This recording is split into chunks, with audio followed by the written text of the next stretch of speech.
Hi, my name is Alexa Borja, and I'm applying for the Wolff Center for Entrepreneurship program, class of 2027.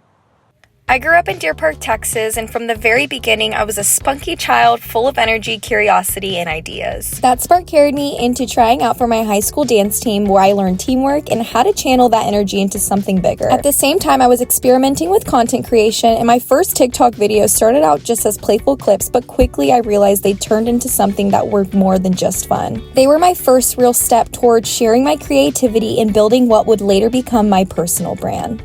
Being the first in my family to pursue college pushed me to work harder and carve my own path. Balancing school, work, and personal projects hasn't always been easy, but it's taught me resilience, resourcefulness, and determination. That determination turned into action when I realized I wanted to start collaborating with Houston businesses, work my 9-to-5, and still run my small business. From food partnerships to entertainment experiences, I've helped companies connect with new audiences. This past year, I've grown as an entrepreneur through Roll and Reel, my photo booth business, and by spending the summer in Red Labs, UH Startup Accelerator. Both experiences pushed me to think bigger and showed me how to turn ideas into impact.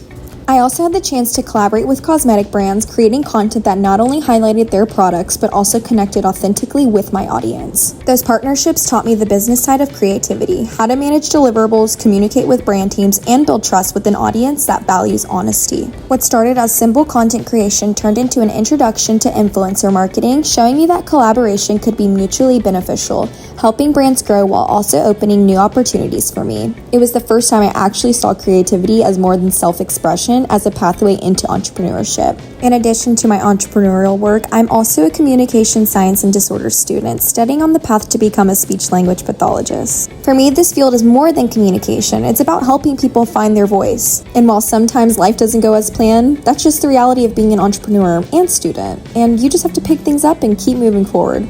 Just like entrepreneurship, speech-language pathology requires creativity, problem-solving, and resilience, the same qualities I've built through my work with brands, businesses, and Roll and Reel. Joining the Wolff Center isn't just about what I'll learn, it's about what I'll give back. I bring a personal brand that connects with people, a track record of building opportunities from scratch, and the drive to scale ideas into impact. My long-term goal is to own a private practice, combining clinical care with entrepreneurial leadership. Just like I've built my personal brand and partnered with companies, I want to build a space where therapy, innovation, and community come together. And one day I hope to expand into a nonprofit that provides services for families who otherwise couldn't afford them. The Wolff Center is where I see the bridge between who I am and who I'm becoming. Not just as an entrepreneur, but as a future speech-language pathologist who wants to own her own practice, grow a nonprofit, and empower people to find their voice. I'm ready to help write the next chapter of Wolff's story.